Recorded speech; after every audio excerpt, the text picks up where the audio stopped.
कडची तुम्ही तुरीचे डाळीचे वरण खाल्ले असन, पण आज आजीने बनवलेले आहे मुगाच्या डाळीचे वरण एकदम वेगळ्या पद्धतीने बघा.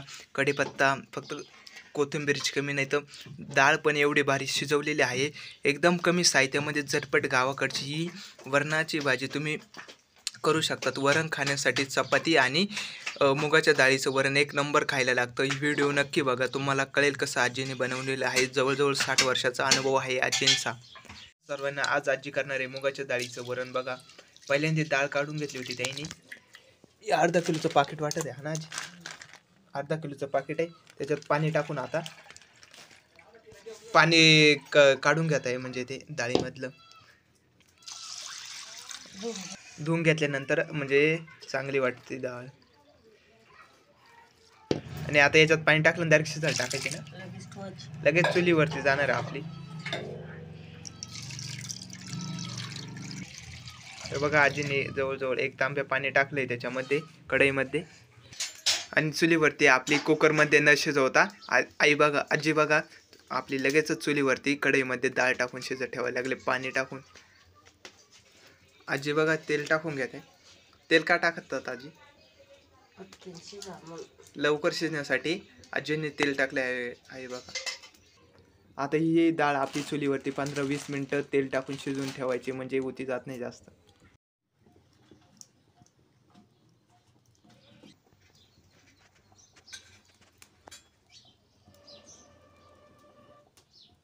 आजींची आता डाळ पूर्ण शिजवली 15-20 मिनिटं, आणि आता बघा त्या बारीक करून घेते पार घट्ट. डाळ फोडून घ्यायची म्हणजे आपलं आता घट्ट वरण होतं जास्त. आता प्लेटमध्ये काढून घेतलंय त्यांनी, आणि या ठिकाणी त्यांनी लसूण मिरच्या बारीक करून घेतले. लसूण निसून घेतलाय, मिरच्या बारीक केल्या. लगेचच वरण पा कशा घालता येते मुगाच्या डाळीचं. तुरीच्या डाळीला लय टाइम लागतो शिजायला हा ना आजी. कढई पुन्हा आपली चुलीवरती गेली. आता आजी बघा तेल टाकताय. तेल टाकून घेतल्यानंतर मिरच्या आणि लसूण टाकलाय, चांगलं परतून द्यायचं ना आजी. जाळ पण भरपूर झाला ना लगेचच भाजी होईल आपली.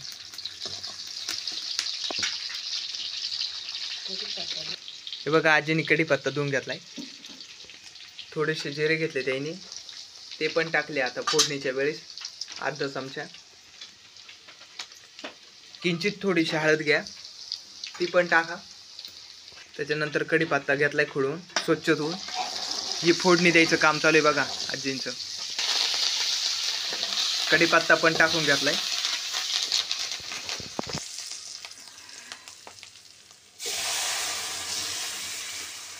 डाळ शिजवून घेतली होती ती पण प्लेटमधून आता आजीने टाकलेली आहे बघा. एकदम छान असं एकदम गावाकडची चव येणार आहे या वरणाला मुगाच्या डाळीच्या.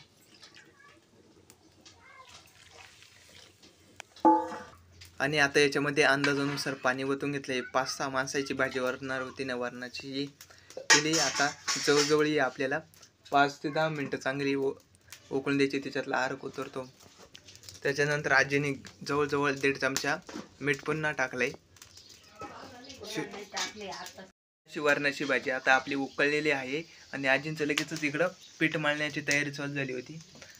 खूप जोरदार उकळी आलेली आहे भाजीतला, आपला अर्क पण उतरलाय. चुलीवरची छान अशी गावाकडची पारंपरिक पद्धतीने मुगाच्या डाळीपासून आपण वरण केलेलं आहे.